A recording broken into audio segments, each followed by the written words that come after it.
रागद्वेषवियुक्तैस्तु रागद्वेषवियुक्तैस्तु विषयानिन्द्रियैश्चरन् आत्मवश्यैर्विधेयात्मा प्रसादमधिगच्छति प्रसादमधिगच्छति।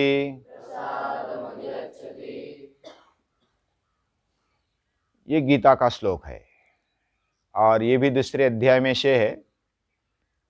दूसरे अध्याय में जो स्थितप्रज्ञ दर्शन भगवान बताते हैं उसमें ये श्लोक आया है। और प्रसाद किसको मिलता है?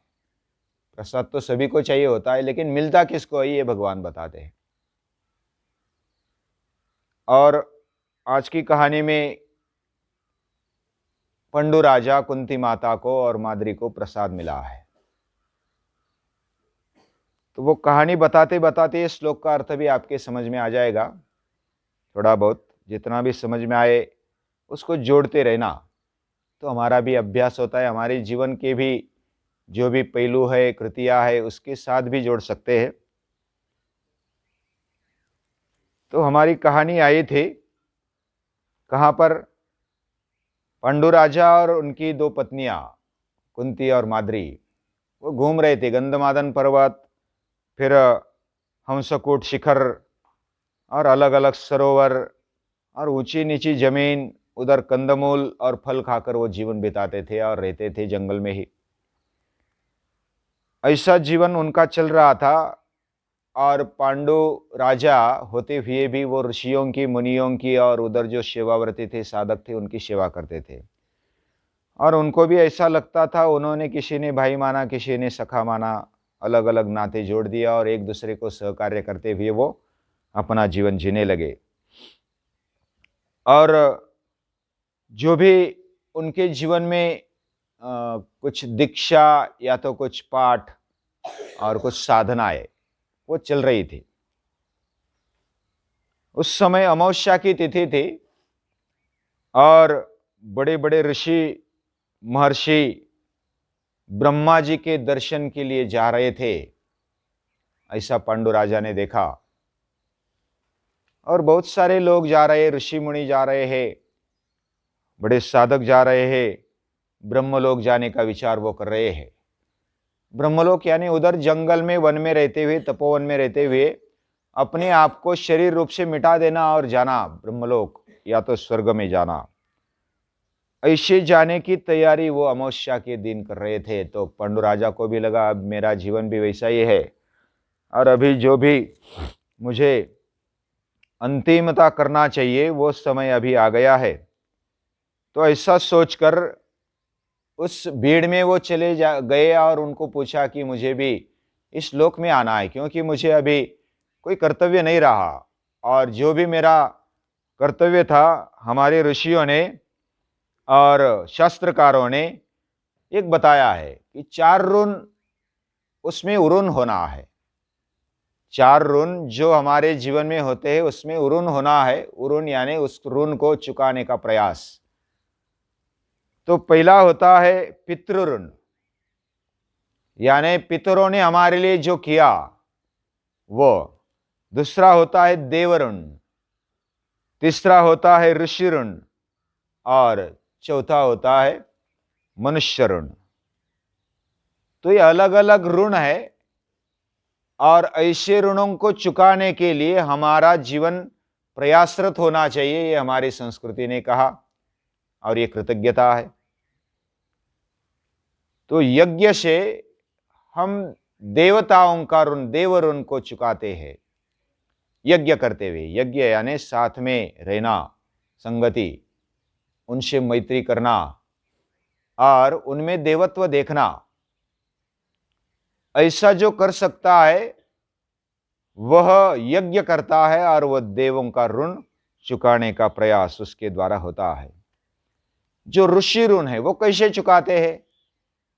तो ऋषि अभ्यास करते हैं, तपस्या करते हैं। तो हम भी ऋषि के तरह अभ्यास करें, तपस्या करें तो ऋषि ऋण चुकाया जाता है। और जो पितृ ऋण है वह पुत्र तथा श्राद्ध से और परोपकार से मनुष्य ऋण, जैसे पुत्र और श्राद्ध से पितृ ऋण चुकाया जाता है, वैसे परोपकार करते हुए समाज में रहते हैं हम, और समाज में रहते रहते समाज के प्रति कृतज्ञ रहना, ये मनुष्य ऋण है। तो मनुष्य ऋण उन्होंने चुकाया, या तो जो भी प्रयास किया था वो प्रामाणिक प्रयास किया, वो समाज ऋण वो चुकाते हैं। जो पांडु राजा है, उन्होंने ऋषि ऋण भी तपस्या और अभ्यास करते हुए बहुत ही अच्छा प्रयास और प्रामाणिक प्रयास किया है, और यज्ञ भी करते थे, तो यज्ञ के द्वारा देव ऋण भी चुकाया। लेकिन जो पितृ ऋण है वह चुकाने में वो असमर्थ रहे, क्योंकि उनको कोई पुत्र नहीं था। तो पुत्र नहीं है तो वो पितृ ऋण चुकेगा नहीं, ऐसा उनको लगा। लेकिन मैं और जो भी मेरे साथ दो पत्नियां हैं, वो पितृ ऋण अपने माथे पर लेकर, अभी हमारे लिए दूसरा कोई चारा भी नहीं है, तो मैं जाता हूं, आप रहो, ऐसा पत्नियों को कहा। मैं ब्रह्मलोक जा रहा हूं। तो उधर ब्रह्मलोक जाने के लिए भी पितृ ऋण चुकाने की जरूरत होती है, ऐसा उन ऋषियों ने कहा। और ऋषियों ने आशीर्वाद भी दे दिया कि हम देख रहे दिव्य दृष्टि से, अंतःचक्षु से, कि आपको महान पुत्र होने वाले हैं। तो हम देख रहे हैं हमारे अंतर्चक्षु से कि आप महान पिता बनने वाले हैं, महान पुत्र आपके आगे आने वाले वंशज होने वाले हैं, और आप कैसे इधर चले, आप रुको और ये ऋण चुका कर ही आना।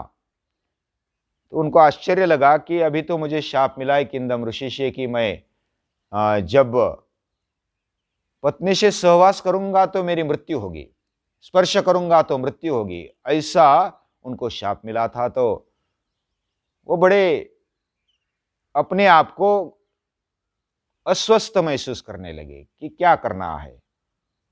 और एक दिन पांडु राजा पत्नी के साथ, धर्म पत्नी की पत्नियों के साथ बैठे थे, और वो क्या किया जाए।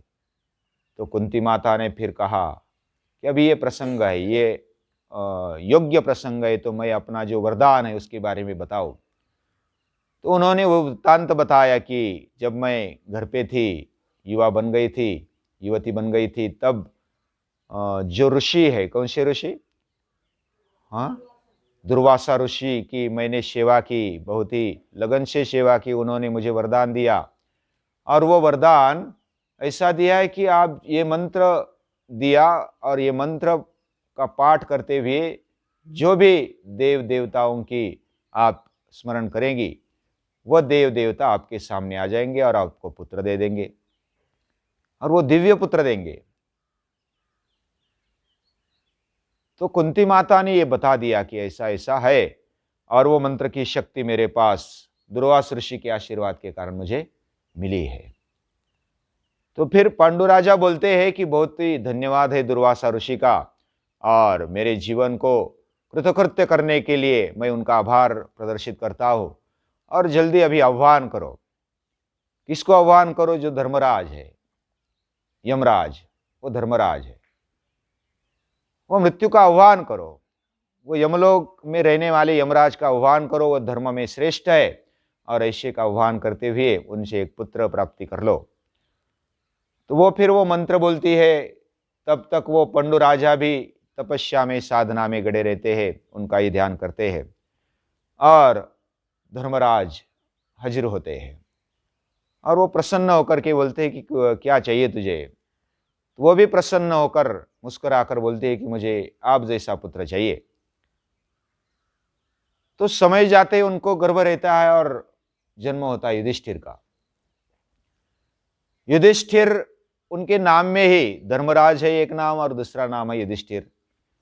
वो धर्म में राजा है, और युद्ध में स्थिर है, ऐसे वो है। युद्ध में भी वो स्थिर रहते हैं, विवेकपूर्ण वो वर्तन करते हैं। और देवों ने भी आशीर्वाद दे दिया, देव देवता वो बाकी थे, उन्होंने आशीर्वाद दे दिया कि ये पूरे सृष्टि को हरा भरा कर देगा, स्वर्ग समान बनाएगा, इसकी कीर्ति दिगंत में पहुंचेगी। और बहुत सारे आशीर्वाद दे दिए। और फिर युधिष्ठिर का जन्म होने के बाद कुछ दिन जाने के बाद फिर अ, ये बोले, पांडु राजा बोले कि अभी आप ऐसा करो कि जो बलवान है, सबसे बढ़िया बलवान कौन है इस देवों में, तो वो है वायु। तो वायु पवन देव का आह्वान करो और उनको बुला लो। और उनको बुलाया, कुंती माता ने वायुदेव को बुलाया, और वायुदेव को बुलाने के साथ साथ फिर उससे जो पुत्र प्राप्ति हो गई वो है बलभीम। वो भीम जैसे बचपन से ही एकदम तगड़े और वज्र जैसा शरीर ऐसे वो पैदा हो गए।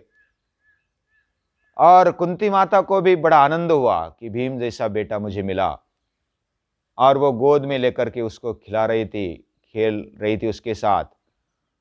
उतने में एक बाघ आ गया, व्याघ्र आ गया। वो डर गई, डर जाने के बाद भूल गई कि मेरे गोद में वो भीम बैठा है, और तुरंत दौड़ने लगी। तो वो ओटे पर बैठी थी, वो जैसे ही उठी भीम गिर गया ओटे से। फिर इतना ऊंचा ओटा था तो उससे भी गिर गया, नीचे पत्थर था। तो पत्थर होने के कारण उसको लगा कि अरे मैं तो अचानक भूल गई, बाघ आने के कारण भीम का क्या हुआ होगा, बहुत ही नीचे 7-8 फुट नीचे वो गिर गया है, क्या होगा। वो जन्म से कुछ ही समय हुआ था और ऐसी घटना हो गई। तो नीचे देखा तो पूरा पत्थर टूट गया था, लेकिन भीम तो खेल रहा था पत्थर पर। हाँ, इतना तगड़ा वो था। ऐसा शरीर वाला बलभीम वो पैदा हो गया। उसके बाद फिर इंद्रदेव का आह्वान किया। पंडु राजा उनको बताते थे, कुंती माता को, कि तू इस देव का आह्वान कर। अभी इंद्रदेव सबसे शूरवीर है, सबसे महान कीर्ति उनको मिली है, और वो सभी को लेकर चलने वाले, सभी पर राज्य करने वाले ऐसा पुत्र मुझे चाहिए। ऐसा पुत्र कौन दे सकता है? तो इंद्रदेव दे सकते हैं। तो इंद्रदेव का साधना से, तपश्चर्या से पांडुदेव ने उनको प्रसन्न किया, और पांडु राजा ने उसको बुलाया, उनको बुलाया। इंद्रदेव आने के बाद कुंती माता को बुलाया कि इंद्रदेव से आशीर्वाद ले लो और उनसे एक पुत्र प्राप्त कर लो। तो इंद्रदेव से एक पुत्र निर्माण हुआ, उसका नाम क्या है? अर्जुन। और वो बहुत ही बड़ा पराक्रमी, अलग अलग दिव्यास्त्र उनके जीवन में आ जाएंगे। वो तीनों लोकों में उनके जैसा शूरवीर धनुर्धारी कोई नहीं होगा। ऐसे आशीर्वाद बाकी देव देवताओं ने दिए, ऋषि मुनियों ने दिए, और उन्होंने उत्सव मनाया कि ये देव देवताओं ने उत्सव मनाया। वो ऋषि मुनि देख रहे थे, बाकी कोई देख नहीं पा रहा था। तो ऐसे उत्सव मनाकर ये पृथ्वी पर अभी स्वर्ग के समान वातावरण होगा, स्वर्ग के लोग भी इधर आने के लिए तरसेंगे, ऐसा वातावरण होगा। ये ऐसे पुत्र, दिव्य पुत्र प्राप्त हो गए। कुछ समय जाने के बाद फिर कुंती माता ही सोचती है, और पंडु राजा भी सोचते हैं कि माद्री निपुत्रिक है, तो उनको भी मेरे जैसा पुत्र मिले। तो माद्री को कुंती माता बोलती है कि तू भी ऐसे देव को आह्वान कर ले, और मैं मंत्र बोलती हूं, उससे आपको पुत्र प्राप्त होगा। तो वो अश्विनों यानी अश्विनी कुमारों को आह्वान करती है, और अश्विनी कुमार 2 होते साथ में, वो अकेले नहीं होते। और 2 अश्विनी कुमार आ गए, उनसे प्रार्थना की कि मुझे पुत्र चाहिए। तो 2 जुड़वा पुत्र माद्री को हो गए, दोनों जुड़वा, नकुल और सहदेव। उनके जीवन में रूप, सौंदर्य और पराक्रम, ये तीनों देखने को मिलते हैं। रूप है, सौंदर्य है, उनमें गुण है, और वो पराक्रमी भी है। ऐसे नकुल और सहदेव पुत्र माद्री को प्राप्त हो गए। उनके जीवन में बहुत खुशहाली आई। उन्होंने जो जीवन बिताया था वह राग द्वेष वियुक्त स्तु विषयान इंद्रियश्चरन, विषयों से हटकर ब्रह्मचर्य का पालन करते हुए और देवों को आह्वान करते हुए, उनकी साधना करते हुए, इष्ट देवता की साधना करते हुए उन्होंने जो भी प्राप्त किया, उनको पुत्र प्राप्त हो गए। उनके जीवन में प्रसन्नता आ गई। राग द्वेष वियुक्त स्तु विषयान इंद्रियश्चरन, आत्मवश्येर विधेयात्मा, वो अपने आप को वश में रखते थे। ऐसे वो राजा और रानियां, उनको पुत्र प्राप्त हो गए और पांचों पुत्रों को खेलने में खिलाने में उनको बहुत ही मजा आता था।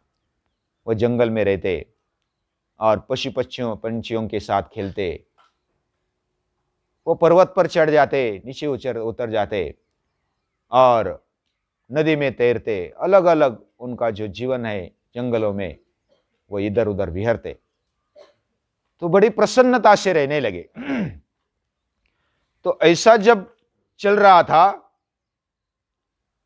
तो आनंदोत्सव हो गया, बड़े उनके जीवन में भी आनंद आ गया, प्रसन्नता आ गई, और बाकी सृष्टि में भी जो ऋषि मुनियों के भी आनंद आ गया कि ऐसे पुत्र इस धरनी पर आ गए।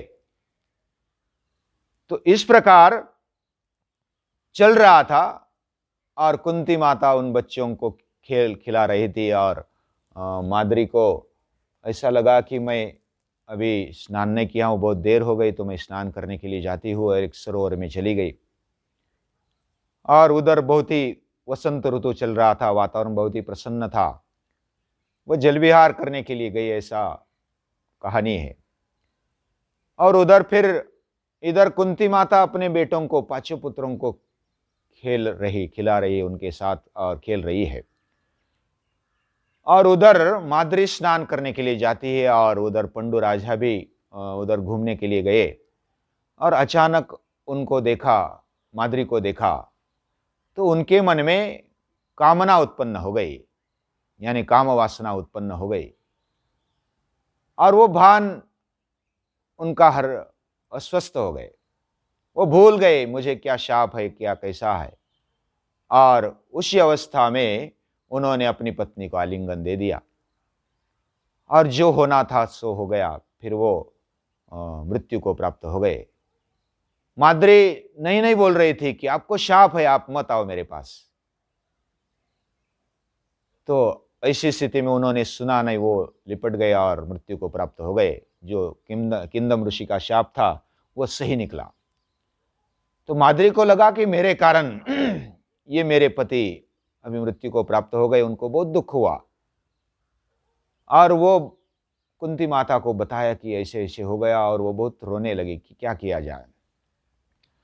तो उनको अंतिम संस्कार, कुंती माता फिर उठी और दोनों मिलकर अंतिम संस्कार कर दिया। और कुंती माता बोली कि अभी मैं ज्येष्ठ पत्नी हूँ, और मैं अभी उनके साथ पति रूप में सती रूप में जाती हूँ। तो कुंती माता ने तैयारी की कि आप संभालो इन बेटों को, तू छोटी है तो तू ठहरना इधर, मैं जाती हूँ। तो माद्री को बहुत दुख लगा कि मेरे कारण ये हुआ है, तो मैं जाती हूँ, आप रुकना, मैं सभी बच्चों को संभालने में असमर्थ हूँ, तू संभालना इन बच्चों को, और मैं जाती हूँ। और माद्री के आग्रह के आगे कुंती माता का कुछ नहीं चला, और मैं दोषी मुझे मानती है, और मुझे ही अभी सती जाना है। सती जाने का मतलब होता है उस चिता को जब जलाते हैं और उसमें कूद लगाती है पत्नी, वो सती जाना। लेकिन वो स्वयं अपने आप को उसमें डाल देती है, अग्नि में। तो इस प्रकार पंडु राजा का अंत्येष्टि संस्कार होता है। उसके बाद माद्री माता वो सती जाती है, और जो कुंती माता और उनके पुत्र वो इधर रहते हैं। लेकिन ऋषि मुनियों को लगा कि अभी ये अकेली कैसे रहेगी, तो आगे फिर क्या होता है वो आगे देखेंगे, कल देखेंगे। लेकिन कहानी इधर से बहुत ही रोचक है, और बहुत ही, जो महाभारत इतना बड़ा कथा संग्रह है, उसमें बहुत सारी कथा है, लेकिन हम शॉर्टकट में जो भी कथा है वो लेने वाले हैं। और इधर से कथा का सही मजेशीर आरंभ होता है। तो क्या क्या होता है आगे आगे देखेंगे। तब तक के लिए रुकते हैं।